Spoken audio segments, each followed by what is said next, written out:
So here we are starting with this story, the evidence in inquiry and trial.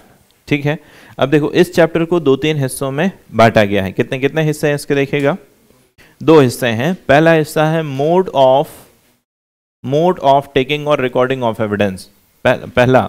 और दूसरा बताइएगा mode of taking और recording of evidence. This is first part. Mode of taking or recording evidence. This is first part. And second part is commission. Commission for examination. तो ये तो नाम से समझ में आता है. तो पहला हो गया आपके पास the mode of taking or recording of evidences. कैसे एविडेंस रिकॉर्ड किए जाएंगे इस विषय में बात है. कैसे एविडेंसेस रिकॉर्ड किए जाएंगे. तो as to the recording of evidences are concern, पहले ये देख लो कि किस मामले की बात कर रहे हो. आप समन मामले की बात कर रहे हो, आप वारंट मामले की बात कर रहे हो, आप trial before court of session की बात कर रहे हो, किस मामले की बात कर रहे हो पहले ये बताओ. तो हम देखेंगे कि इसमें एविडेंसेस कैसे रिकॉर्ड किए जाएंगे. This is chapter number 23 you have. The chapter ranges from section number 272 to section number 299. 272 to 299 तक ये चैप्टर चलता है. This talks the procedure as to recording of evidence in inquiries and trial. The chapter is divided into 2 portions. One is the mode of taking or recording of evidences, and another is commission for examination of witnesses. ठीक है, commission for examination of witnesses, ये इस chapter के 2 हिस्से हैं. ठीक है, अब मोड ऑफ टेकिंग और रिकॉर्डिंग ऑफ एविडेंस की जब भी बात आती है तो आप पूछ सकते हो कि किस तरह के मामले की बात कर रहे हो. Whether you are talking the summon trial और you are talking the warrant trial और you are talking the trial before court of session, because every trial is classified on the basis of offence and the offenses are classified on the basis of gravity. So an offense of higher gravity requires the higher degree of prudence in recording of evidences. जैसे आपने कहा कि भाई समन मामला है या summary मामला है, ठीक है, फॉर्मली आप एविडेंसेस रिकॉर्ड कर लो, ठीक ठाक एविडेंसेस रिकॉर्ड कर लो. But if the evidences are being taken in session trial और the evidences are taken in warrant trial by magistrate, whether on police report और otherwise than on police report, so now the higher degree of prudence and higher degree of responsibility lies over the magistrate to ascertain the truthness of the statements or the evidences, the credibility of evidences and reliability. इसी के basis पे तो आप judgment दोगे, on the basis of credibility reliability of the evidences, otherwise you can not pass the judgment. So if it is as to the heinous offenses, the high degree of responsibility lies over the magistrate, and if it is of some petty offenses, then evidences can be recorded in some manner. तो पहले ये देखो कि किस मामले में evidence की recording की बात हो रही है, whether it is summon case और वारंट केस और trial case, whatever. So ranging from section number 274 to section number 276, they have prescribed the manner for recording of evidences in separate trials. Please follow 274. 274 में क्या मिला बताइए. Record in summon cases and inquiries. Moving further, you will see the warrant case, and moving further, you will see the court of session. First of all, try to locate. Chapter में content का location पता होना चाहिए. अब देखो जैसे आपने chapter पढ़ लिया 22, आपको एक बात समझ में आ गई, प्रोडक्शन वारंट है, प्रोडक्शन वारंट के रेस्ट्रिक्शन है. अब अगर आप इसको 2-3 बार ड्रॉ करते हो, you will never, you do not need it to go through again and again. जब आप अपना रिवीजन करने बैठोगे तो आपको पता चलेगा कि 37 चैप्टर में 12-15 चैप्टर ही पढ़ने हमको, rest we have kept somewhere. जैसे प्ली बार्गेनिंग है, हाँ, प्ली बार्गेनिंग को अभी 5-6 बार ड्रॉ कर लो, and then you will realise कि हाँ ठीक तो है, there is nothing left. Otherwise चीजें स्किप करने में, भूलने में बहुत देर नहीं लगती. ट्रायल्स हैं, कभी कभी ट्रायल्स उठा के रिवाइज कर लिए, पीछे का जो पोर्शन है, joinder of charges, very important topic, उसको रिवाइज कर लिया. Just keep on doing, just do your routine job. Problem वहां होती है जब आप किसी काम को करने के लिए आपको ऐसा लगे कि मुझे इसमें एक्स्ट्रा ऑर्डिनरी एफर्ट डालना है। अब एक्स्ट्रा ऑर्डिनरी एफर्ट तब डालना है जब आपके रूटीन में दम नहीं है। जैसे अगर कंटेंट में दम नहीं है तो टीचर को उछलना पड़ता है। कंटेंट में अगर दम नहीं है तो फिर हमको भी नाचना पड़ेगा। But the content is so precise, है ना, एग्जैक्टली पता है कि इसको ऐसे बताना है, that's it, this is what it is, and the person of highest prudence will like that only. हाँ, पर अगर कंटेंट में दम नहीं है तो फिर कभी रंग बिरंगा करना पड़ेगा, नाच जाना पड़ेगा, इधर से उछल के उधर पहुंच जाना पड़ेगा, है ना, और फिर जनाब भी बोलना पड़ेगा या वॉट एवर, सामी, ओके, हाँ हाँ। तो आपकी प्रिपरेशन आपको एक्स्ट्राऑर्डिनरी तब लगेगी या परेशान तब करेगी जब आप अपना काम रूटीन में नहीं करो, कोई दम नहीं है। The only requirement is discipline. और डिसिप्लिन आपको सिर्फ पढ़ने में नहीं चाहिए होता है। Again we are mistaken. Discipline आपको दुनिया की हर चीज में चाहिए। खाने में डिसिप्लिन नहीं चाहिए? खाने में डिसिप्लिन चाहिए आपको। आप थोड़ी देर काम कीजिए कि देर रात से बर्गर खाना शुरू कीजिए, है ना, एक कोक की बोतल और बढ़िया 3-4 burger, and you will see the disastrous change. Your liver will respond in certain vague manner, your body will respond in certain otherwise manner. आप देर तक सोइए और बस ये सब खाना शुरू कीजिए। Have a lot of drinks, not that, है ना, कि आप मिथाइल अल्कोहल लिया है, नहीं, not that. These the sugar drinks, अच्छा, sugar drinks, है ना। तो अगर आपके खाने में डिसिप्लिन नहीं है, something wrong will happen with you. You will need medicines, you will need various other things. अगर आपके दिन में डिसिप्लिन नहीं, दिन में डिसिप्लिन कैसे कि सुबह उठे फिर दिन भर इधर उधर भागा दौड़ी कर रहे हैं, bye the time it's evening you will be highly exhausted, highly exhausted. तो जो काम आपको करना है वो काम आप नहीं कर पा। After all in a day you have limited amount of energy and you have to distribute this energy for those jobs which you are designed for.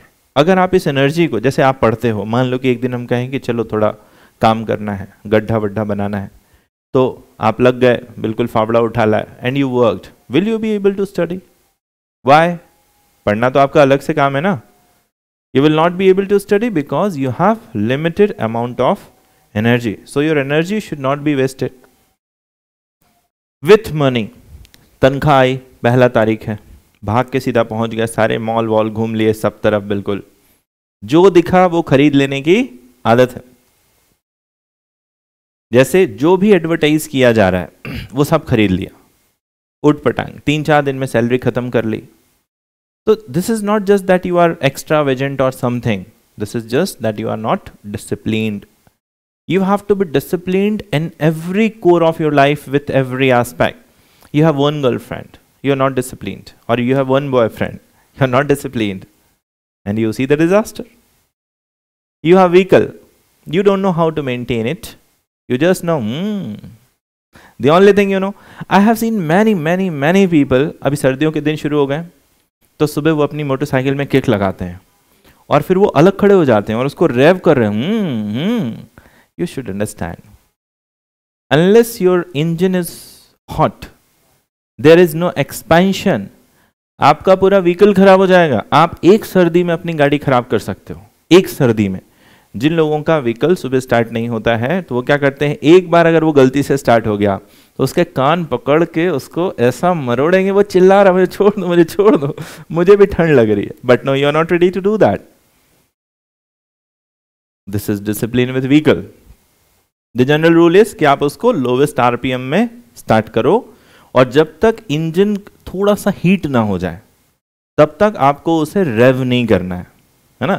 So you can ride for a kilometre और 2, और जब 1-2 kilometre के बाद engine reaches certain temperature to operate, जैसे it is all metallic part, और जब वो गर्म होता है तो उसमें एक्सपेंशन होता है, वो थोड़ा सा शेप ले लेता है अपना कि किस शेप में मुझे चलना है।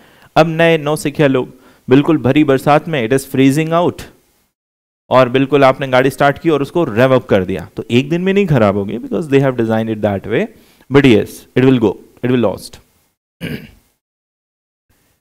हर चीज में आपको अच्छे कपड़े पहने, आपने महंगे कपड़े खरीद के लाए, यहाँ नीचे बैठ गया सड़क के किनारे। कई बच्चों को हमने देखा है उनको कदर ही नहीं है डिसिप्लिन। कोई भी चीज खरीदी, you have to be disciplined in order for that thing to work. तो बस आप थोड़ा सा, हर चीज आपकी बेहतरीन हो जाएगी, हर चीज बेहतरीन हो जाएगी। चीजें आपकी बहुत लंबे समय तक चलेंगी, आपके बहुत सारे, you will save lot of money, कुछ आपका खराब नहीं होगा, कुछ गड़बड़ नहीं होगा, बहुत कुछ ठीक रहेगा, आप करियर में ठीक ठाक चले जाएंगे। The only thing you require is discipline. Discipline is not just कि you have to sit straight.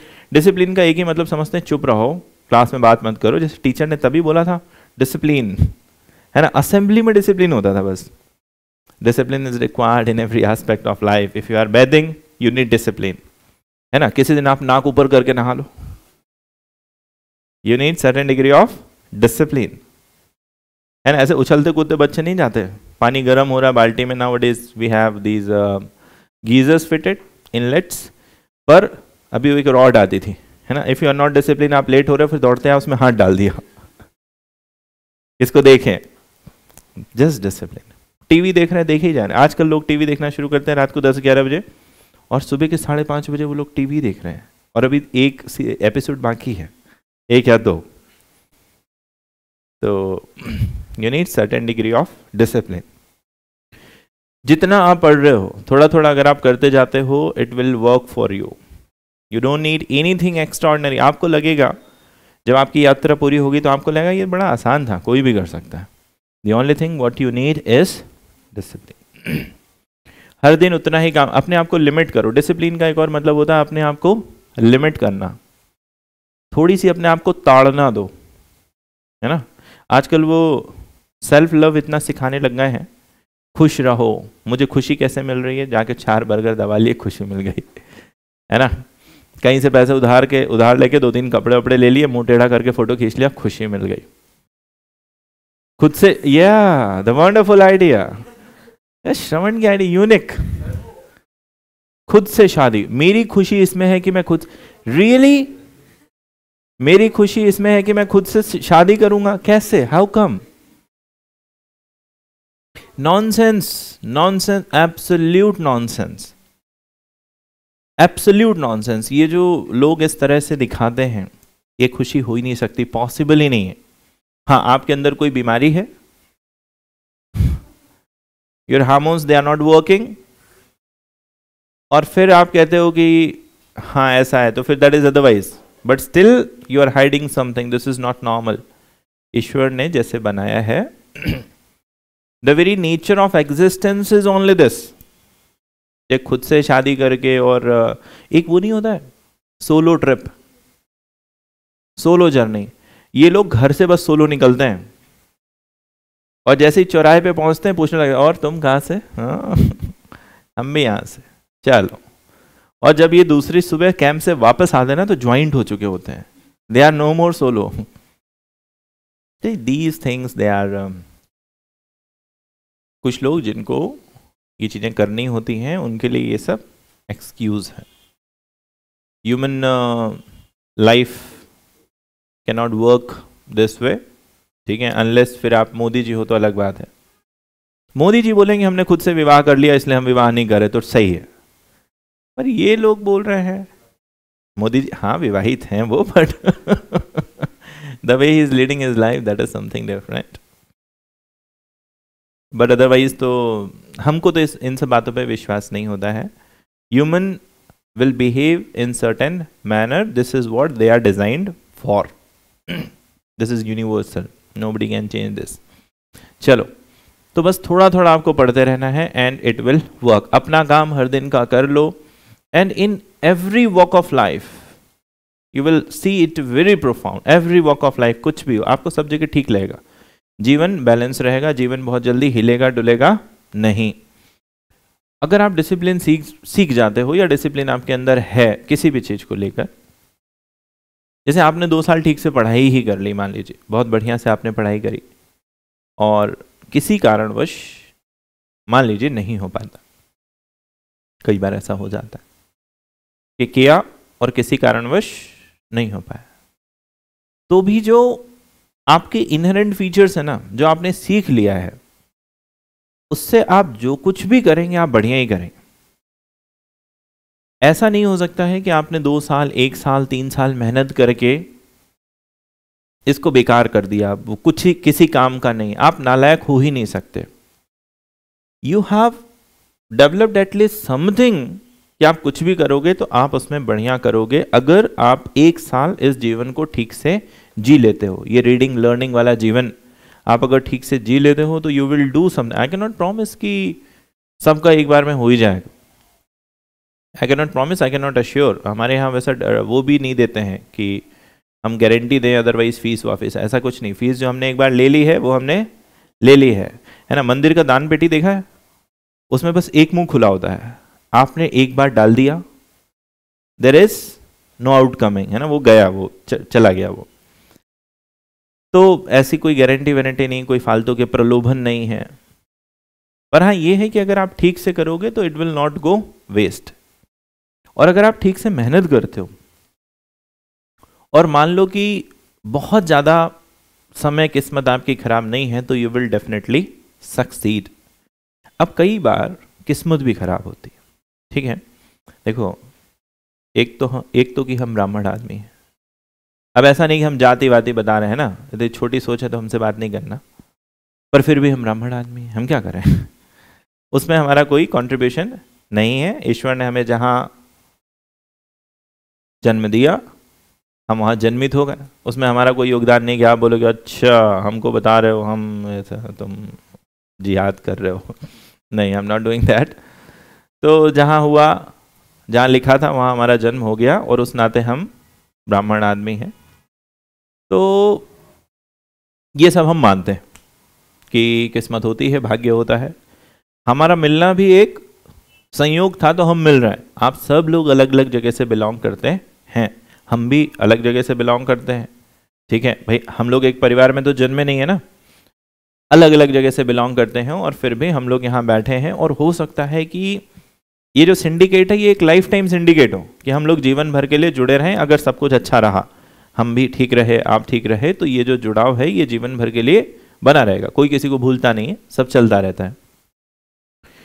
तो किस्मत होती है, कर्म होता है, भाग्य होता है, सब चीज़ें होती हैं। And I do believe very strongly. तो अब अगर बात यह है कि हमारे नसीब में नहीं है तो क्या करें। सपोज मान लो हमारे नसीब में नहीं, जब आपके नसीब में कोई चीज़ नहीं हो ध्यान से सुनिएगा, जब कोई चीज़ आपके नसीब में नहीं हो तो आपको उस चीज़ के लिए प्रबल जिद करनी चाहिए। जब कोई चीज़ आपके नसीब में ना हो तो आपको उस चीज़ के लिए क्या करना चाहिए, जिद करना चाहिए। जैसे कि देखो एक कहानी है कि एक माँ अपनी पुत्री को रोज मंदिर ले आती थी, सुबह और शाम। और ये बहुत गरीब लोग थे, है ना। तो ये बच्ची पूछती थी मंदिर क्यों जा रहे हैं, क्या करने जा रहे हैं। जब बच्चा छोटा रहता है तो उसको ये सब पता नहीं रहता है, ज़्यादा गरीब अमीर। आजकल तो पता रहता है। 2-3 साल का हुआ तो वो बच्चा बताने लगता है कि मेरे पापा के पास आई वॉच है, मेरे पापा के पास आईफोन है, तेरे पापा के पास क्या है, नहीं है, तू गरीब है। तो ये बच्चे को पता नहीं था, बट हाँ फिर भी इनको लगा कि we are running out of resources, हमारे पास कुछ ज़्यादा नहीं है। तो ये बच्ची अपनी मदर के साथ रोज मंदिर जाती थी, रोज वो उसको ले जाती थी। और उसने एक दिन पूछा माँ से कि क्यों मंदिर जाते हैं हम लोग रोज रोज। तो बोले कि मंदिर में भगवान रहते हैं और हमको भगवान से मांगना होता है। हर चीज के लिए देवता हैं और आपको जो भी उनकी शक्ति है वो उनसे ही मांगनी पड़ेगी। जैसे आपको बुद्धि की अगर लालसा है, और यही आपके त्यौहार भी सिखाते हैं, है ना। एक आपका गणेश चतुर्थी होता है, एक आपका दिवाली में आप लक्ष्मी जी की पूजा क्यों करते हो, है ना, भैरू बाबा की करने लग जाओ, है ना। भैरू बाबा वैसे तो शिव जी के अवतार हैं, शिव जी का ही एक रूप है, पर उनके अलग उद्देश्य के लिए पूजा होती है। अभी शक्ति की अगर बात हो, 2 पहलवान लड़ रहे हैं और अगर ये पहलवान गांव के हैं तो आप उनके मुंह से सुन सकते हो जय माँ भवानी, जय माँ Kali. Why? Because the divinity is divided in such a manner. तो ये लड़की गई, मंदिर जाती रही और अब पूछने लग गई कि मंदिर हम रोज क्यों जाते हैं।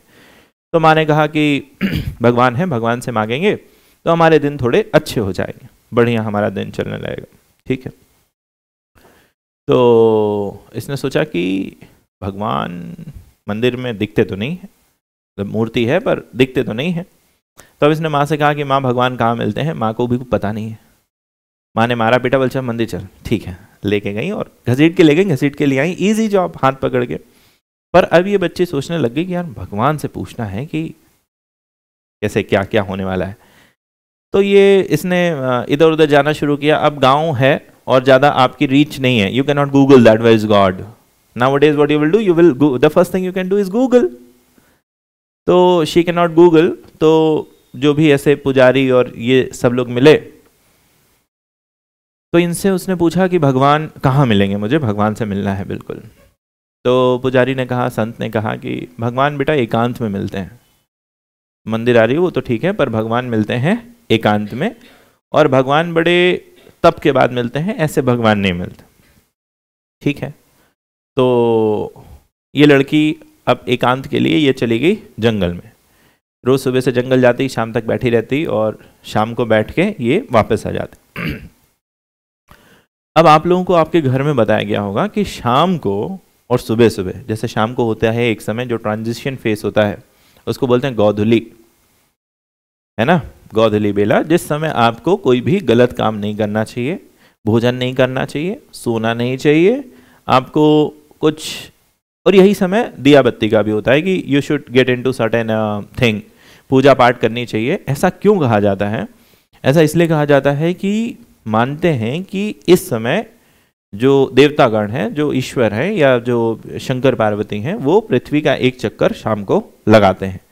तो आपका जो घर का द्वार है ये सब साफ होना चाहिए, बढ़िया होना चाहिए, और आप इस समय दिया बत्ती अर्चना पूजा कर रहे हो। ठीक है, जैसे दिवाली के दिन आपकी मदर आपको बताती है कि दरवाजा खुला रखना, दिया बाहर रख के बंद क्यों नहीं कर लेते हैं, जलता रहेगा, हमें क्या, हम कौन सा जला रहे हैं उसको। बट शी टेल्स यू कि keep the door open, so they tell कि keep the this thing, the veranda and everything clean by evening, and you should just worship or do something. इस समय आपको यही काम करना है। तो वो लड़की वहाँ बैठी हुई है, रो रही है, और माता पार्वती और शिव जी वहाँ से निकलते हैं। तो माँ पार्वती कहती है कि लड़की रो रही है, इसका कुछ कर दिया जाए। तो उन्होंने कहा अरे इसके नसीब में कुछ नहीं, इसका नसीब ठीक नहीं है, इसको कुछ नहीं मिलेगा। तो उन्होंने कहा कि नहीं, इसको दिया जाए। चलो भाई ठीक है। तो शिव जी ने कहा ठीक है दे देते हैं। तो एक अशर्फी उस लड़की को दे दी उन्होंने कि लो ठीक है तुम जाओ, एक सोने की अशर्फी मुद्रा दे दी। तो ये लड़की वो मुद्रा लेके चली। अब खराब नसीब, आपकी एग्जाम आ गई है ना, और मुद्रा लेके चली ये, तो नदी के पास पहुंची, उधर इसको एक सीप पड़ी हुई दिखी। अब छोटी बच्ची, खेलना है, तो उसने सीप उठा ली। सीप उठाने के चक्कर में उसकी मुद्रा गिरी, मछली ने खा ली, मछली चली गई। ओहो, मुद्रा चली गई। घर गई, माँ को बताया, माँ मुझे भगवान मिले थे और मुद्रा दी और ऐसा हुआ वैसा हुआ। माँ ने 3-4 रैपट रसीद कर दी। ठीक है चलो कोई बात नहीं। दूसरे दिन फिर आई, फिर रोने लग गई। फिर वही समय भगवान से मुलाकात हुई, पत्नी ने कहा इसको कुछ दे दो। भगवान ने कहा अरे इसके नसीब में कुछ नहीं है, नहीं होगा, आप एक बार फेल हो चुके हो, है ना, एक बार आपका मुद्रा जो है वो मछली खा गई है। चलो ठीक है। तो भाई फिर से वही बात हुई, वही कहानी हुई। लड़की रो रही है, परेशान है कि अरे यार भगवान ने दे दी थी, अब फिर से दे दें, और माँ भी नहीं मान रही कि भगवान मिले हैं। तो माता ने कहा कि चलो दे दो इसको। ठीक है, तो इस बार इन्होंने इसको 2 अशर्फियाँ दे दी। ठीक है चलो तुम्हें 2 अशर्फियाँ देते हैं, जाओ तुम। कोई बात नहीं, सोचा गुम गई होगी जो भी है। अब ये लड़की लेके गई अशर्फी, और इस बार ये अशर्फी लेके जा रही थी तो एक चील इसके हाथ से अशर्फी लेके उड़ गई। चील, फिर गड़बड़ हो गया, जैसे आपने पोटली में बांध ली और पोटली चील लेके उड़ गई, फिर गड़बड़ हो गया। फिर घर गई, ये दूसरी बार फेल हो गया। फिर बताया, फिर मार खाई। तीसरे दिन फिर आई, तो फिर यही हुआ। इस बार उसको खूब सारी अशर्फियाँ दी गई। तो उनने जाके अपने घर के, अब माँ को नहीं बताया यार रोज रोज मारती है, इस बार मैं, तो वो जो पुराने मकान होते थे उसमें लकड़ी की बीम डली होती, जैसे now you see this is RCC, तो लकड़ी की बीम डली होती है और घर के लोग, खाना हो, रोटियां बच गई हो या कुछ भी हो, वो उसके ऊपर ऐसे फंसा देते थे कपड़े में बांध के। तो उसने वहां पर उसको छुपा दिया, घर में चोरी हो गई और चोर वही ले गया, या तीसरी बार फेल हो गया। अब बहुत हो गया और ईश्वर से जब वो अगली बार मिली तो ईश्वर ने कहा कि जा, तुझे जो मिला था वो सब मिल जाएगा, तुझे जो मिला था वो सब मिल जाएगा और अब तेरा कुछ नहीं जाएगा।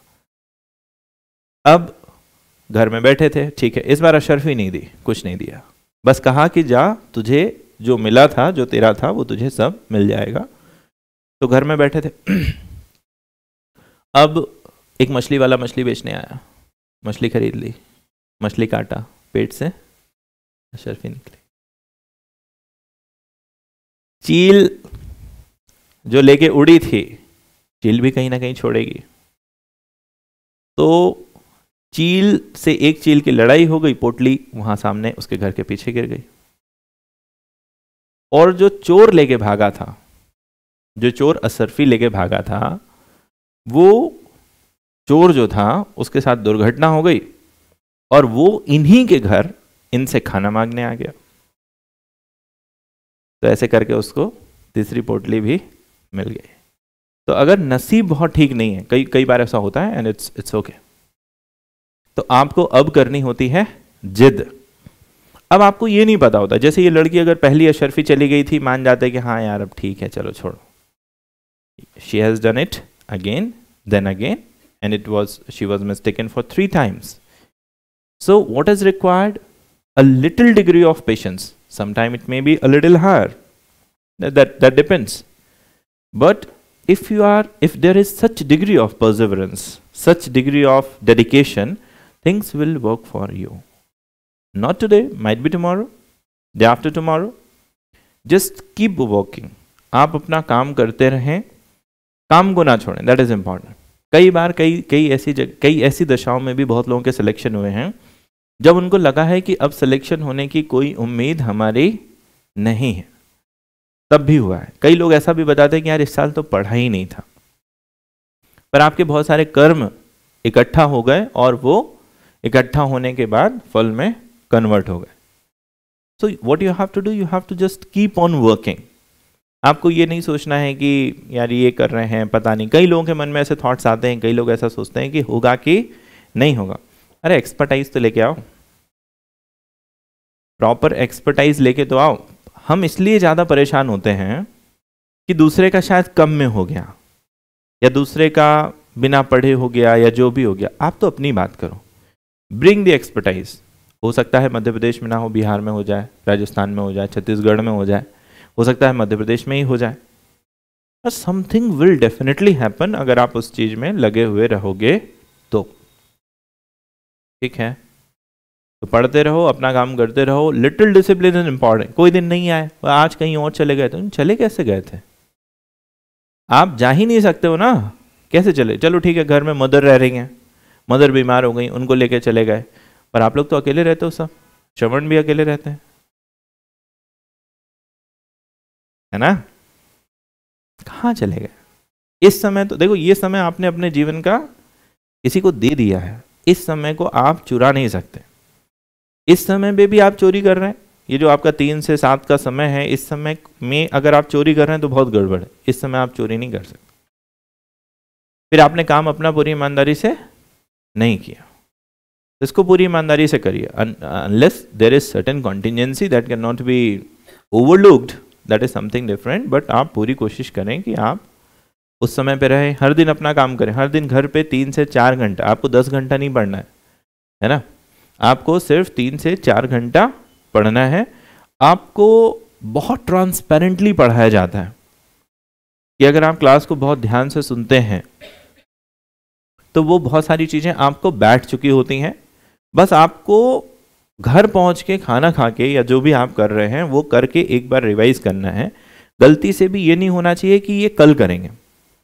वो काम अगर कल पे शिफ्ट हो गया तो फिर आप देखेंगे कि यू आर लूजिंग इट।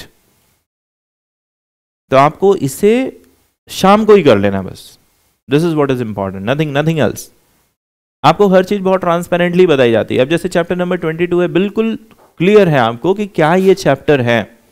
देखो आप इसे नहीं भी पढ़ोगे तो भी आप बता पाओगे कि ये बात है इसमें, but you will not be able to reduce it into paper and that is important. तो आप इसको रीड कर दो। प्ली बार्गेनिंग है, हमको नहीं लगता कि अब कोई परेशानी प्ली बार्गेनिंग में आपको आने वाली है, but what is important that you should be able to reduce it into paper on to perfection. उल्टा सीधा लिख भी दिया, बीच में ध्यान और नहीं सर ने बताया था, फिर वो डिस्पोजिशन, फिर उसके बाद भूल गए अरे यार वो एप्लीकेशन में लिखना था, there should be sworn affidavit, फिर ऐसे त्रिशूल बना के उसमें लिखने जा रहे हैं उसको ऊपर ले जाके। This should not be done, this shows lack of preparation. बस जो पढ़ा है उसको जाके उसी समय रीड करना है, उसमें कोई डूब भी नहीं जाना, 2-4 बार रीड कर लो। इसके बाद अब बचा आधा घंटा पौना घंटा और पढ़ने के लिए। कोई भी पुरानी किताब उठाओ, आईपीसी, सीआरपीसी, टीपी, कोई भी किताब उठाओ और उसका कोई भी पोर्शन उठा के सीधे पढ़ना शुरू करो without any extra thought and try to avoid your phone by the time when you are reading, try to avoid this. बस बहुत आराम से आपका सब कुछ परफेक्टली होगा।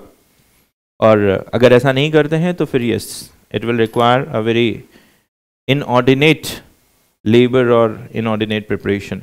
चलो ये देखते हैं the evidence in inquiry and trial. Chapter को 2 हिस्सों में बांटा गया है, मोड ऑफ टेकिंग और रिकॉर्डिंग ऑफ एविडेंस, और दूसरा पोर्शन है commission for examination. This chapter varies from section number 272 to section number 299। This ranges from section number 272 to section number 299। 2 हिस्सों में बात करता है मोड ऑफ टेकिंग और रिकॉर्डिंग ऑफ एविडेंसेस। आप समझते हैं कि recording summon case, warrant case या फिर trial before court of session के मामले में है। This is section 274, 75 and section number 276। ठीक है। अब जनरल रूल ये है कि जब भी किसी व्यक्ति के विरुद्ध क्रिमिनल मामला है तो किसी व्यक्ति के विरुद्ध ही आप एविडेंस ले रहे हो, तो जब भी किसी व्यक्ति के विरुद्ध एविडेंस लिया जाए तो ये एविडेंस उस व्यक्ति की उपस्थिति में लिया जाना चाहिए। पर इससे पहले एक बेस सेक्शन इन्होंने दिया है कि एविडेंस की भाषा क्या हो। तो कहते हैं कि एविडेंस की वही भाषा हो जो कोर्ट की भाषा हो। तो प्रश्न आया कि कोर्ट की भाषा क्या होती है। कहते हैं जो राज्य सरकार कहती है वही कोर्ट की भाषा होती है। हाई कोर्ट के अलावा हर कोर्ट की भाषा निर्धारित करती है कौन? राज्य सरकार। ठीक है। The language of High Court is decided by the virtue of Article 348 of Constitution of India. The language of High Court is decided by the virtue of Article 348 of Constitution of India, Part 17 of Constitution। पर जो दूसरी lower court है इनकी जो language है that will be decided by the state government। जो lower court है इनकी लैंग्वेज डिसाइड करेगा कौन? State government. और इनके अलावा जो दूसरी कोर्ट है उनकी लैंग्वेज, मतलब the high court and the supreme court, इनकी लैंग्वेज डिसाइड करता है कॉन्स्टिट्यूशन। ठीक है। देखो तो पहला सेक्शन आपसे कहता है, section number the first section 272, the state government may determine what shall be for the purpose of this court the language of each court within the state other than high court. तो high court की language state government decide नहीं कर सकती, high court की language constitution decide करता है और supreme court की। पर जो दूसरी लोकल कोर्ट है इनकी लैंग्वेज स्टेट गवर्नमेंट डिसाइड कर सकता है। यहां पर ये बड़ा वियर्ड सा सेक्शन है 272 कि क्यों लिखा है। ये सिर्फ इसलिए लिखा है कि प्रश्न अगर ये है कि कोर्ट एविडेंस किस भाषा में रिकॉर्ड करेगी, तो कहते हैं उस भाषा में जो भाषा किसने बताई है? राज्य सरकार ने। ये पर्पस है इसका लिखने का। 273 देखिए, evidence to be taken in presence of accused, evidence to be taken in presence of accused, so the evidences against the accused। देखो यहां से देखना शुरू करो लाइन के अंत से, all the evidence taken in course of trial, all the evidence taken in course of trial or other proceeding shall be taken in presence of accused or when his personal attendance is dispensed with in the presence of his pleader। So the general rule is that the evidences must be taken in presence of accused person। अब ऊपर लिखा है except as otherwise expressly provided, जहां पर छूट हो वहां पर छोड़ा जा सकता है। अब छूट कहां पर है? उस जगह पर जहां पर आपकी अटेंडेंस को डिस्पेंस कर दिया है। अगर एक्यूज को हाजिरी माफी दे दी है तो फिर अब उसके प्रेजेंस में एविडेंस नहीं लिए जाएंगे, अदरवाइज सारे एविडेंसेस एक्यूज की प्रेजेंस में ही लिए जाते हैं। It is mandatory. एविडेंसेस हमेशा एक्यूज्ड की प्रेजेंस में ही लिए जाने चाहिए. This is general rule as per section number 273. Simple सा लाइन है कि all the evidences must be taken in all the evidences taken in course of trial और proceeding shall be taken in presence of accused और when his attendance has been dispensed with in the presence of his pleader. ठीक है, ऐसा क्यों किया जाता है? ऐसा इसलिए किया जाता है कि the accused must have an idea कि किस व्यक्ति ने उसके विषय में क्या बात कही है, so as to enable him to make the effective cross, because without cross ये बताना कि कौन सा स्टेटमेंट सही है कौन सा गलत है ये पॉसिबल नहीं है. क्रॉस स्टेटमेंट का पर्पस ये होता है to know the veracity, to know the truth, to know the credibility and reliability of the evidence और द स्टेटमेंट. ठीक है, आगे बढ़ते हैं. देखिए आगे कहता है provided that where the evidence of a woman below the age of 18 year who is alleged to have been subject to rape और other sexual offences is recorded, the court may take appropriate measures to ensure that such woman is not confronted. अब ये Malimath committee की recommendation से नहीं, Verma committee की recommendation से आया था 2013 में. तो 13 का है ये, जिसमें कहा गया कि एक्यूज्ड अगर रेप का मामला है तो the accused should not be confronted to the women, है ना, दी विक्टिम. ठीक है, रेप के विषय में कुछ ऐसा कहा जाता है कि rape is not only an offence against the body but it shakes the soul and etcetera. तो इसमें थोड़ा सा एक प्रिकॉशन रखा जाए कि अगर रेप केस है so the women should not be, the victim should not be confronted to the accused person. ठीक है, उसमें बड़े सारे गाइडलाइंस की बात करी उन्होंने कि लॉ भी दूसरी हो, रास्ता दूसरा हो, क्योंकि कोर्ट में आना है, अब एक ही कॉमन रास्ता है तो yes you will be confronted. बहुत सारी चीज़ें करी but as the infrastructure is not there तो वो सारी चीज़ें नहीं हो पा रही हैं. बस इतनी कोशिश की जा रही है कि that the prosecutrix should not confront the accused. ठीक है, आगे देखते हैं. कहते हैं कि accused in this section accused includes a person in relation to whom any proceeding under chapter number 8 has been commenced under this code. तो वो जो एक चैप्टर था आपका पीस एंड ऑर्डर वाला, उसमें भी अगर इंक्वायरी वगैरह होती है तो उसके एविडेंसेस भी इनके हिसाब से ही लिए जाएंगे. ठीक है, वो वहाँ पर भी इंक्वायरी होती है ना, इंक्वायरी एज टू इन्फॉर्मेशन 116 है ना, तो वो भी इसके हिसाब से ही लिए जाएंगे. ठीक है, अब आगे देखते हैं. Section number 274 record in summon cases and inquiries. ये समझते हैं. कहता है in all the summon cases tried before the magistrate, in all the inquiries under 145 to 148 and in all the proceeding under 446 otherwise than in course of trial, the magistrate shall as the examination of each witness proceeds make a memorandum of the substance of evidence in the language of court. कहते हैं समन मामला है, जैसे जैसे proceeding चलती रहेगी magistrate record करते रहेंगे and magistrate will make a memorandum कि हमने अपने हिसाब से इसको सुना है, देखा है. अब प्रोविजो देखो, provided that if the magistrate is unable to make such memorandum himself, he shall after recording the reason of his inability cause the memorandum to be made in writing from or from his dictation in open court. अब देखो ये क्या कह दिया, क्योंकि मामला समन है तो बोले कि अगर मजिस्ट्रेट नहीं भी कर पाए हैं, खुद से नहीं कर, देखो वैसे तो जनरल बात ये होती है कि जब भी एविडेंसेस रिकॉर्ड किए जाएं, एविडेंस मजिस्ट्रेट खुद रिकॉर्ड करें, एविडेंस मजिस्ट्रेट खुद रिकॉर्ड करें. ऐसा नहीं कि किसी को बोल दिया कि भाई आप कर लीजिए, है ना, ऐसा नहीं. वो मजिस्ट्रेट के डिक्टेशन में और रीडिंग में होना चाहिए. तो अब आज के लिए जो एक स्टेनोग्राफर वाला सिस्टम होता है, तो वो जो कंप्यूटर होता है उसकी 2 स्क्रीन होती हैं. जो कंप्यूटर होता है ना स्टेनोग्राफर का, उसकी 2 स्क्रीन होती है. एक स्क्रीन स्टेनोग्राफर की तरफ घूमी रहती है और एक स्क्रीन मजिस्ट्रेट की तरफ घूमी रहती है ना, और उसमें माउस वगैरह भी उनके पास सब रहते हैं. तो कभी भी उनको लगा, जैसे अब वो देख रहे हैं, अब जैसे देख रहे हैं पर लिख नहीं रहे हैं, तो ये उनका ही लिखना हुआ मान लीजिए, और उसको पढ़ रहे हैं, पढ़ते जा रहे हैं, जो भी गलत है या जो भी सही है उसको तुरंत चेंज कर रहे हैं. उसके बाद ये प्रिंट होगा और उसके बाद इसमें सिग्नेचर होंगे. आजकल ऐसा होने लग गया है. तो इसका प्राइमरी पर्पस ये था कि एविडेंस खुद मजिस्ट्रेट को ही रिकॉर्ड करने हैं. ठीक है, किसी और से नहीं करवा लेना है कि किसी और से करवा लें. ओके, चलिए नेक्स्ट पार्ट. सच 265 का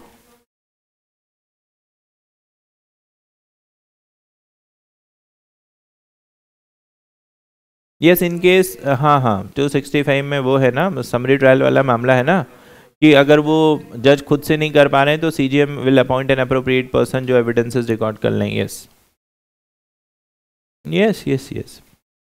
अच्छा, अब देखो यहाँ पर जैसे ये 145 to 148 लिखा हुआ है, ये पोर्शन एग्जीक्यूटिव मजिस्ट्रेट्स वाला है.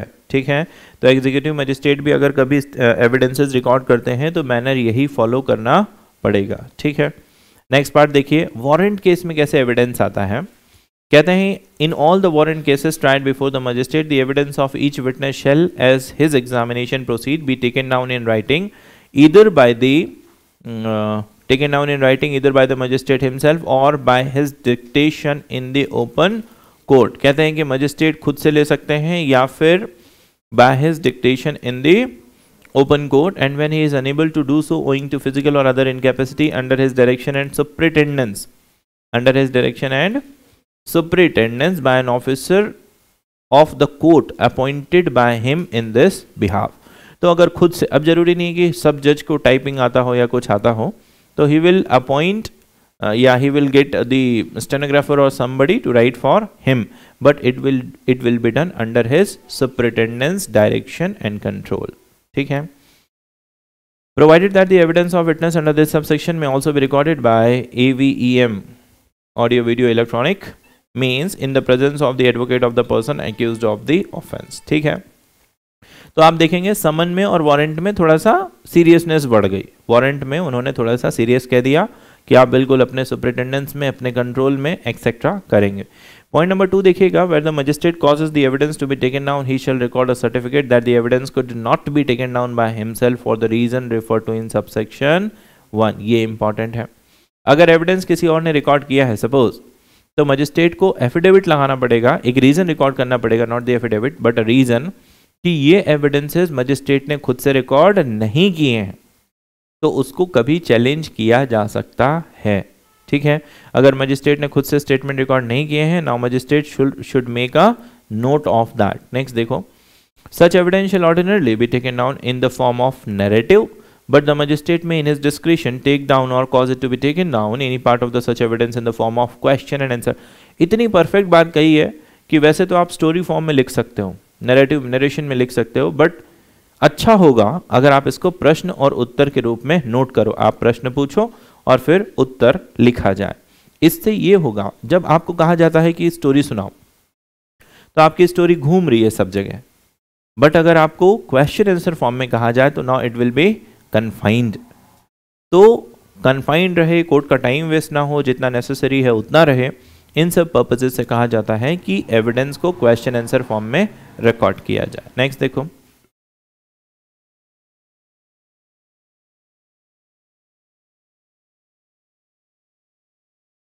actually yes, it will be, the commissioner is a person who is authorized to administer oath. Commissioner is a person who is authorized to administer oath by the virtue of 297, the same book. तो अब आपने commissioner को भेज दिया, and commissioner has recorded, he will make the affidavit that everything has been done properly. और अगर accused challenge करना चाहे तो वो उसको challenge कर सकता है.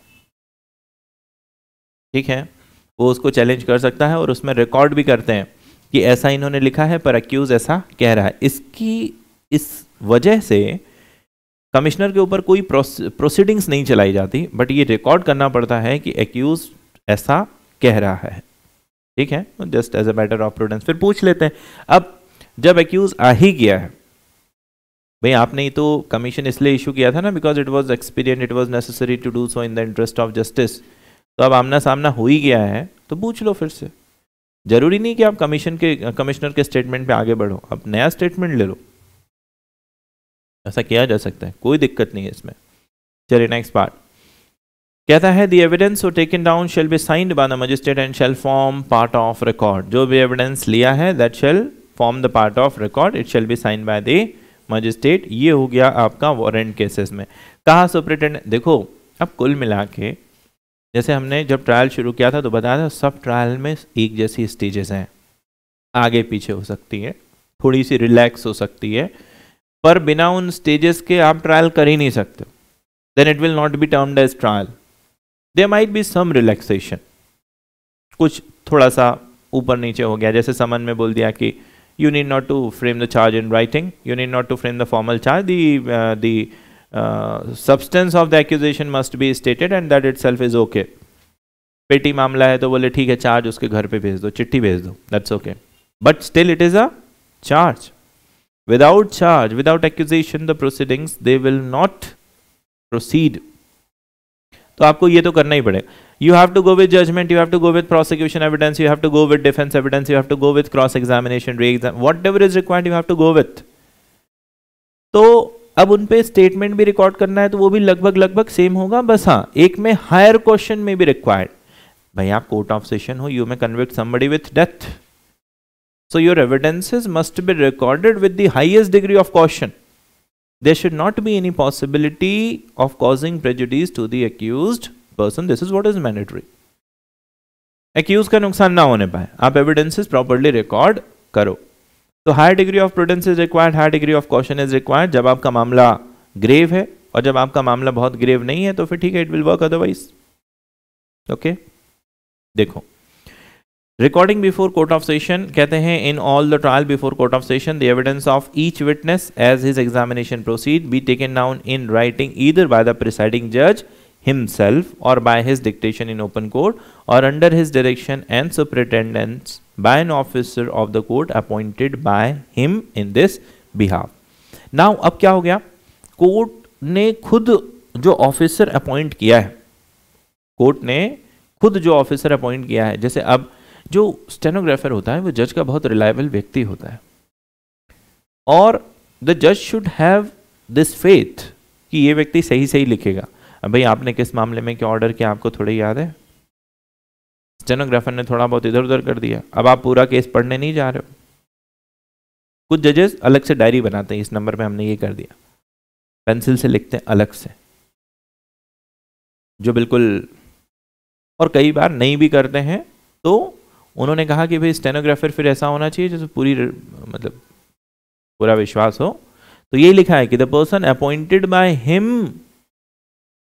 इन हिज बिहाफ, कि तुम भाई तुम्हारा हाथ बस है, समझ लो ये हमारे ही हाथ है, हम ही टाइप कर रहे हैं ऐसा समझ लो. ऐसा व्यक्ति होना चाहिए कि there will not be any discrepancy, there will not be any iota of difference. जो जज बोल रहे हैं वही का वही लिखा जा रहा है. ठीक है, next part. Such evidence shall ordinarily be taken down in the form of narrative, but the presiding officer may take it in the form of question answer. तो बोले कि वैसे तो ये ठीक रहता है कि जैसा एक्यूज बोल रहा है लिखते जाओ, जैसा एक्यूज बोल रहा है लिखते जाओ, पर वैसा लिखना कई बार ठीक नहीं रहता है ना. जैसे सबकी अपनी अपनी लैंग्वेज स्टाइल है. जैसे कुछ लोग कोई बात बोलते हैं फिर उसके बाद बोलते हैं क्या, फिर कोई बात बोलेंगे फिर उसके बाद क्या.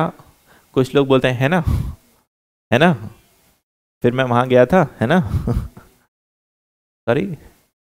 तो बाय कल्चर्स तो जो एविडेंस है वो थोड़ा सा जनरलाइज्ड हो जाएगा. तो इसलिए कहा है कि द जज इज एट लिबर्टी कि वो जज है ना लिखे और क्या ना लिखे. अदरवाइज जज will the statement will be recorded in narrative form. ठीक है, तो फिर जो भी उसको अपीलाट कोर्ट पढ़ेगी, हायर कोर्ट पढ़ेगी, बोले क्या है ये, इसमें 100 बार तो है ना लिखा हुआ है. तो उसको बोलते हैं कि क्वेश्चन आंसर फॉर्म में आप रिकॉर्ड करो. Next, the evidences so taken down shall be signed by the presiding officer and shall form the part of record. ये जो भी स्टेटमेंट आपने रिकॉर्ड करे हैं they will form the part of record. ये एविडेंसेस में पढ़े जाएंगे. ठीक है, so the only difference is the higher degree of caution is required with higher evidences, बाकी कुछ नहीं. आपको सब में प्रोसिक्यूशन, विटनेस, सबके एविडेंसेस रिकॉर्ड करने हैं. आप इसको अदरवाइज नहीं छोड़ सकते हो. प्रोसिक्यूशन के स्टेटमेंट लेने पड़ेंगे, विटनेस के स्टेटमेंट लेने पड़ेंगे. 274 हो गया आपका समन केस में रिकॉर्डिंग, 275 हो गया वारंट में रिकॉर्डिंग, 276 हो गया कोर्ट ऑफ सेशन में रिकॉर्डिंग. ठीक है, अब आता है 277 language of record of evidence. तो कहते हैं कि जो एविडेंसेस रिकॉर्ड किए जाएंगे they shall be recorded in the language of court. भाई कोर्ट की जो भाषा है उसी भाषा में तो करेंगे. कोर्ट की भाषा 272 में आपने पढ़ ली. नेक्स्ट देखो, कहते हैं कि अगर वो एविडेंस दूसरी भाषा में देता है, if he gives evidence in any other language it may be if practicable B taken down in that language. अब कोई दूसरी भाषा में देता है तो कहते हैं कि आप इसको उसी लैंग्वेज में नोट करो जिस लैंग्वेज में वो बोल रहा है। हो सकता है कि उसकी भाषा में उन शब्दों का मतलब कुछ और हो और आपकी भाषा में उन शब्दों का मतलब कुछ और हो। तो कहता है कि if you give evidence in other language it may be if practicable B taken down in that language and if it is not practicable a true translation of evidence in the language of court. अगर practicable हो तो उसी की भाषा में कर लो, और अगर प्रैक्टिकेबल ना हो तो फिर ट्रांसलेशन करवा लो, सही से ही करवाना, उसमें कोई गड़बड़ी नहीं होनी चाहिए। जैसे कोई मान लो कोई व्यक्ति, India is a very diverse country with multiple languages, कोई सिंधी बोलता है, कोई गुजराती बोलता है ना, तो आप क्या करो उसका ट्रांसलेशन करवा लो। A true translation should be done. एक ट्रांसलेटर बिठा के चेंज करवा लो। आगे देखिएगा, where under clause B evidence is taken down in the language other than the language of court, a true translation thereof in the language of court shall be prepared as soon as practicable, signed by the magistrate or presiding judge, and shall form the part of record। तो अंत में लिखा है कि it will form the part of record। Last है कि when under clause B evidence is taken down in English and the translation thereof in the language of court is not required by the other party, court may dispense with such translation। तो कहते हैं कि English आपकी language है, तो अगर English में statement record किए गए हैं और दूसरी पार्टी नहीं कहती है कि मुझे ट्रांसलेशन दो, तो आपको उसे ट्रांसलेशन देने की ज़रूरत नहीं। अदरवाइज कोर्ट में बहुत सारे समय तक यही चलता है, आपने इंग्लिश में कोई लेटर दे दिया, फिर एडवोकेट दूसरी अगली तारीख पे 1 महीने बाद आके बोलेगा मुझे इसका ट्रांसलेशन चाहिए, फिर आप 1 महीने बाद उसका ट्रांसलेशन लें, 3 महीने ट्रांसलेशन में हो गए। तो जनरली इसीलिए सब लोग ने काम हिंदी में करना शुरू कर दी। अदरवाइज ये है कि जो भी फिजिबल हो। कितना बड़ा सत्यानाश होता है। आपकी पढ़ाई कौन से माध्यम में चल रही है? अंग्रेजी में। काम किस माध्यम में चलेगा? हिंदी में। फिर कुछ और किसी और माध्यम में होगा। This should not be done. There should be certain degree of uniformity. At least those people, जैसे कुछ जजेस ऐसे हुए फर्स्ट क्लास और सेकेंड क्लास नए मजिस्ट्रेट ऐसे हुए कि they try to pass their judgments in the language, तो कोर्ट ने मना कर दिया, मतलब अपीलाट कोर्ट ने, और कहा कि नहीं नहीं आप हिंदी में ही करेंगे। ये थोड़ा सा फिर पीछे ले जाने वाली बात है, ठीक है, वो that is different thing. Next part पे आते हैं 278 procedure in regard to such evidence when completed. अब ये एविडेंस जो रिकॉर्ड किए हैं आपने, ये कंप्लीट हो गए, रिकॉर्डिंग ऑफ एविडेंस कंप्लीट हो गई, तो एक्यूज को बता दो कि तुम्हारे खिलाफ किसने क्या बोला। तो देखो लाइन देखो, it shall be read over to him in the presence of accused if in attendance or if pleader if he appears by pleader and shall if necessary be corrected। तो जो भी स्टेटमेंट रिकॉर्ड किए हैं पढ़ के सुना दो, और अगर वो बोलता है कि नहीं नहीं हमने ये नहीं बोला है, now you should correct it. Next part, if the witness denies, अब ध्यान देना इस पे, if the witness denies the correctness of any part of evidence when the same is read over to him, the magistrate और presiding officer may instead of correcting the evidence make a memorandum thereon of the objection made to it by witness and shall add such remark as he thinks necessary। what is situation? भाई magistrate ने evidence लिया और witness आज कह रहा है कि नहीं ये मैंने नहीं बोला था, तो instead of correcting what magistrate will do, magistrate will make a memorandum as to that कि इन्होंने बाद में अपना सेंटेंस चेंज किया है, पर हमको पहले ऐसा ही समझ में आया था, पहले ऐसा बोल रहे थे और फिर ऐसा बोला है। As to that effect magistrate shall make a memorandum, है ना।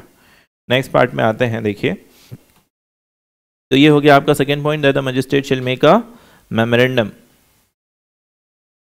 इसके बाद नेक्स्ट पोर्शन है इफ द रिकॉर्डिंग ऑफ, अच्छा ये ध्यान रखना, ये पीटी का क्वेश्चन हो सकता है, प्रीलिम्स में पूछा जा सकता है ये वाला, कि अगर मान लो विटनेस बाद में, जैसे अभी मोहित बोल रहे थे कि बाद में अगर वो बदल जाता है, विटनेस बाद में बदल रहा है या कुछ बोल रहा है कि नहीं नहीं हमने ऐसा नहीं कहा, जज झूठ बोल रहे हैं, तो आपको कुछ झगड़ने की जरूरत नहीं है कि आप बोलने लग जाओ मैं जज मुझसे ऐसा बोल रहा है, आके बाल नोचने लग गए, नहीं, आप बस उसमें नोट कर लो कि he has raised N objection और अब ये ऐसा स्टेटमेंट दे रहे हैं। देखो ये लिखा है कि हॉस्टल, नहीं इतनी सी बात पे हॉस्टल डिक्लेयर नहीं होता कि जैसे श्रवण की कोर्ट में किसी ने कुछ बोला ये हॉस्टाइल है इसको निकालो बाहर नहीं, by this way you can not do that.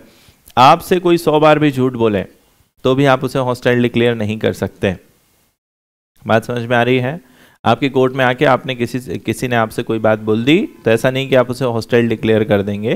That is some other process जहां पर ये प्रूफ करते हैं द कॉलिंग एडवोकेट। पहले तो हॉस्टाइल डिक्लेयर करने का काम वो एडवोकेट की तरफ से होता है जिन्होंने उस व्यक्ति को बुलाया है, और अगर जिन्होंने आपको बुलाया है वही कहते हैं कि the person I have called is not desirous of telling truth, he is not lying, he is not lying, but he is not desirous of these two things, they are poles apart।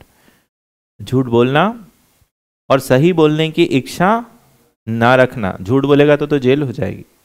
Court में, आप court में बैठे हैं ना, and you are giving evidence on oath. अब आपने ही बुलाया था विटनेस को, बुलाया किसने था? आपने कह दी ये झूठ बोल रहा है, तो चलाओ फिर उसके ऊपर फॉल्स एविडेंस का मामला। तो ऐसा नहीं, बोलते हैं कि आया है but he is not desirous of telling truth and such person is unworthy of credit। और अब कोर्ट इसके स्टेटमेंट को अनवैल्यूएबल डिक्लेयर कर देती है and he becomes the hostile witness. Hostile witness is not a person who lies, है ना। ऐसा अक्सर पढ़ लिया जाता है कि जो कोर्ट में झूठ बोलेगा वो हॉस्टाइल है। नहीं, hostile witness is a person who is not desirous of telling truth. सच बताने की इच्छा नहीं रखता है, मन मुस्कुराता है पर सही नहीं बताता है। जो सही है वो नहीं बता रहा, बस कुछ और बोल रहा है, ठीक है, आंसर दे रहा है, but that is not the core truth. ऐसे व्यक्ति को बोलते हैं हॉस्टाइल विटनेस। ऐसे व्यक्ति को पहले तो बोला जाता है कि कोर्ट इसको डिक्लेयर करे। कोर्ट को अगर उसकी बात में मजा आ रहा है तो now court will not declare that witness as hostile. कई बार क्या होता है इन प्रैक्टिस, जैसे मान लो आपने किसी को अपने पक्ष में बोलने के लिए बुलाया, अब वो समझदार नहीं है या आपने उसकी ट्यूटरिंग नहीं करी है, उसने आके किसी दूसरी वाली पार्टी के फेवर की कोई बात बोल दी, तो वकील तुरंत चिल्लाने लगते हैं कि नहीं नहीं ये तो हॉस्टाइल हो गया। नहीं, ये कुछ हॉस्टाइल नहीं होता है। आपके विटनेस ने अगर दूसरे के फेवर की कोई बात बोल दी तो जज उसको कंसिडर कर लेते हैं और वो विटनेस उनके काम में आ जाता है। So the advocate should be smart and the person जिसको आप बुला रहे हैं वो भी स्मार्ट होना चाहिए। If you bring a clown with you and you are expecting that he will make a favor to you in your case, it will not happen.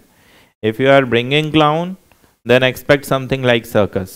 Something is going to happen. और आप बोलो कि इसको hostile declare कर दे, तो अगर court को उसकी बात सही लग रही है तो भले ही वो आपके अगेंस्ट है, court will not declare this person hostile.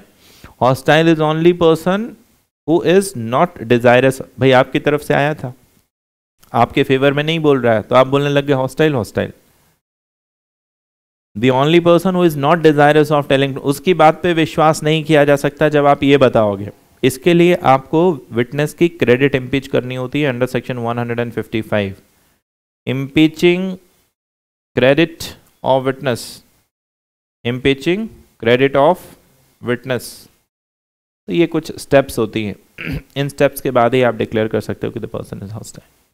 Next देखो, पॉइंट नंबर 3 हो गया था क्या इसमें? if the record of the evidence is in the language different from that in which it has been given and the witness does not understand that language, the record shall be interpreted to him in the language in which it was given or in the language which he understands। तो अगर कोई document है, कोई statement है जो भिन्न भाषा में है, तो फिर उसका ट्रांसलेशन दिया जाएगा। True translation shall be provided.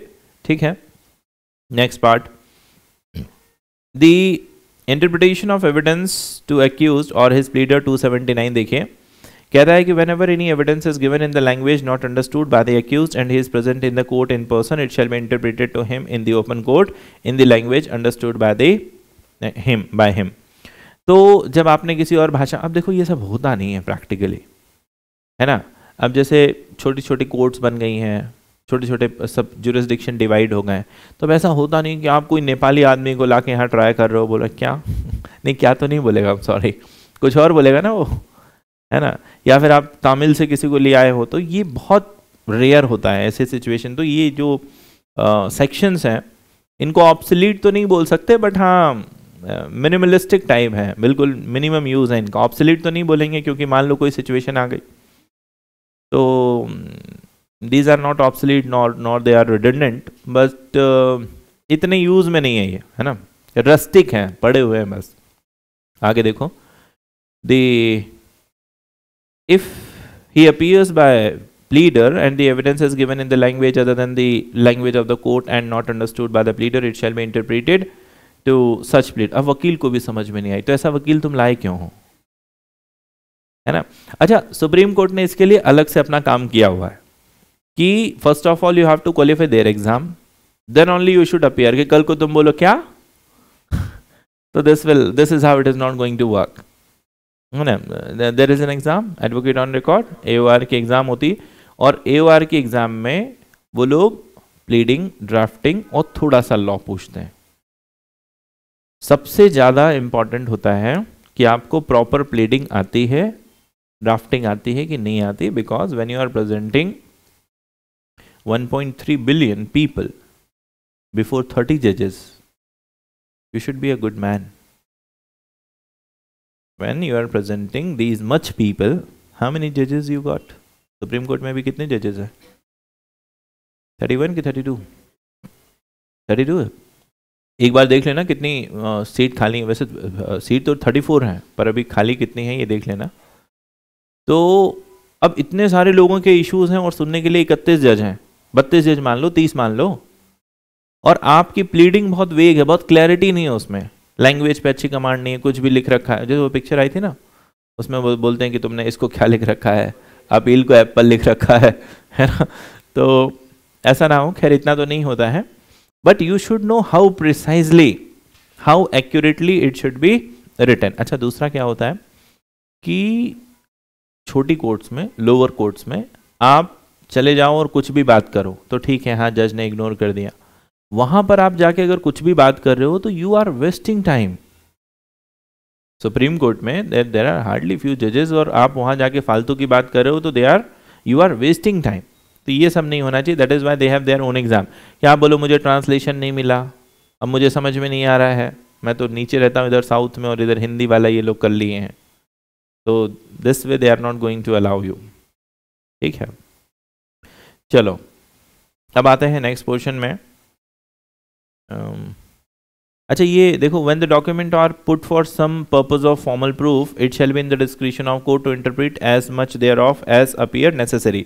अगर कोर्ट का कोई फॉर्मल डॉक्यूमेंट है तो हो सकता है कोर्ट मना कर दे कि आपको समझ में नहीं आ रहा तो घर जाओ, हम नहीं ट्रांसलेट कर रहे इसको। ठीक है, नेक्स्ट पार्ट, सेक्शन नंबर 280। तो देखो 274 was summon case, 275 is warrant case, 76 is 77 is language again, 78 is, what is 78? The procedure, है ना, वो कभी बदल जाए कभी पलट जाए तो क्या होगा, है ना। This is 278। 279 इंटरप्रिटेशन मतलब language translation. 280 remark respecting demeanour of witness, ये बहुत इंपॉर्टेंट है, remark respecting demeanour of witness. जो विटनेस है उसकी भाव भंगिमाएं भी नोट करनी चाहिए। देखो जज के विषय में कहा जाता है कि जज should be that much conscious, या जज should have that much observation कि जब भी किसी व्यक्ति का स्टेटमेंट रिकॉर्ड कर रहे हैं तो जज उस व्यक्ति की भाव भंगिमाएं देखें कि वो व्यक्ति जब स्टेटमेंट दे रहा था तो हमें ऐसा लग रहा था कि वो अपनी ही बात कह रहा है, या फिर वो ट्यूटर्ड बात कह रहा है, या फिर वो मोटिवेटेड बात कह रहा है, या फिर हमको लग रहा था कि वो झूठ बोल रहा है, विटनेस बॉक्स में खड़ा था, बार बार पीछे देख रहा था, और फिर कोई इशारा करता था तो जवाब देता था। ये सारी बातें जज को एविडेंस में नोट करनी चाहिए। ठीक है, अगर एक्सटर्नल इन्फ्लुएंस में स्टेटमेंट दिए जा रहे हैं या एविडेंसेस दिए जा रहे हैं तो their veracity is always in question.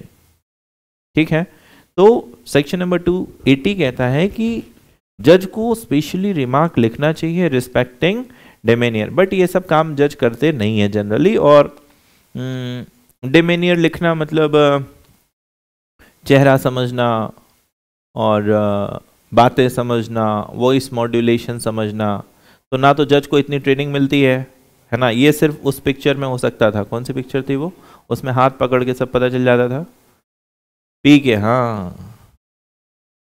तो जज को इतना तो सिखाया नहीं जाता है तो जज भी इसमें ज़्यादा ध्यान नहीं देते। और कौन सा, और अच्छा जो एक्यूज पर्सन है वो कौन सा इतना खूबसूरत आदमी है कि जज उसको ध्यान से देखे। कि हाँ तो फिर बताइए कैसे आपने ये काम किया। तो this is not going to happen. पर फिर भी जज के विषय में कहा जाता है कि जज शुड बी दैट पर्सन कि वो उसकी भाव भंगिमा है, कि कहीं किसी ने पैसा वैसा दे के तो विटनेस नहीं बना रखा है। जैसे आप कई बार सुनते हैं ना कि सलमान खान ने कई लोगों को पैसा दे दिया, I don't know, I am just asking, है ना। या फिर वो जस्टिस, कौन से जज मर गए थे, जस्टिस, हाँ हाँ ऐसे लोहिया, नहीं नॉट लोहिया, जस्टिस ऐसे ही, मतलब समझ गया सब लोग, जस्टिस, ना ना not, don't kill him, justice, justice Lodha शायद, ऐसा कुछ नाम था, क्या नाम था? Okay, don't stress yourself. Justice, अरे कैसे याद नहीं आ रहा है, या समथिंग लाइक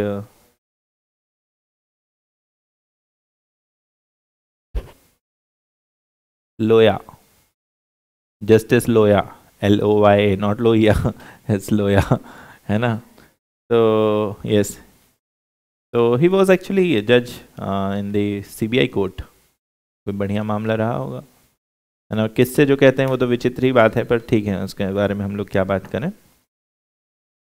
तो जज शुड बी अ पर्सन जो बहुत ठीक से ऑब्जर्व करे, बहुत ध्यान दे कि एक्यूज पर्सन क्या बोल रहा है। बट यूजुअली जजेस they are not interested, court में जो प्रैक्टिस चलती है उस हिसाब से जजेस दे आर नॉट इंटरेस्टेड, और वो इतना नोट भी नहीं करते हैं कि फिर उसने अपनी भौहें ऊपर चढ़ाई, है ना, इस कथन पे। फिर वो जैसे एक्सक्लेमेशन मार्क वाले पे क्या होता है, मतलब हर बात का एक सिंबल होता है ना, तो या फिर वो लिखें कि अभियुक्त बड़े हर्षोल्लास से कथन कर रहा है कि हाँ मैंने ही किया है, मैंने ही मारा है, एक्सेट्रा एंड एक्सेट्रा। तो वैसे तो कहा गया है कि जज should write this, but the जज दे डू नॉट राइट, है ना। जैसे जब वो स्क्रिप्ट लिखी जाती है ना तो एक्सक्लेमेशन मार्क होता है, या फिर अगर आप कोई मूवी देख रहे हो विद टाइटल तो वो नीचे लिखा रहता है कि कैसी वॉइस है, पेन में वॉइस है कि फन में वॉइस है ना, वो सब लिखा रहता है। चलिए खैर, नाउ सेक्शन नंबर 281। तो 280 पीटी का कई बार सवाल बन जाता है, रिमार्क रिस्पेक्टिंग डेमेनियर ऑफ विटनेस, भाव भंगिमाएं भी जज को नोट करनी है ना। चलिए section number 281, this is recording of examination of accused person. So from here onwards we will do tomorrow, ठीक है। इस पोर्शन में देखो मेंस का पढ़ने जैसा कुछ भी नहीं है, सिर्फ प्रीलिम्स का पोर्शन है। तो आप एक बार इसके OT साइड में लिख देना कि ये क्वेश्चन इससे बनते हैं, जिससे आपको पता रहे। एक बार आप अच्छे से रीडिंग कर लेना, रीडिंग हेल्प्स यू, और बाकी फिर आप रिवाइज कर लेना प्ली बार्गेनिंग बहुत ठीक से, है ना। प्ली बार्गेनिंग के ऊपर ट्रायल हैं सारे, बहुत सारा पोर्शन था, ये पूरा ट्रायल वाला पोर्शन रिवाइज कर लेना। एंड फिर वही FIR इन्वेस्टिगेशन कंप्लेंट वाला पोर्शन पूरा रिवाइज करते रहना, ठीक है। Now you have a test. Subjective test आपका कई दिनों से बाकी है, तो we can go with, but we are not going with that. Objective test हम आपको एक दे रहे हैं PT,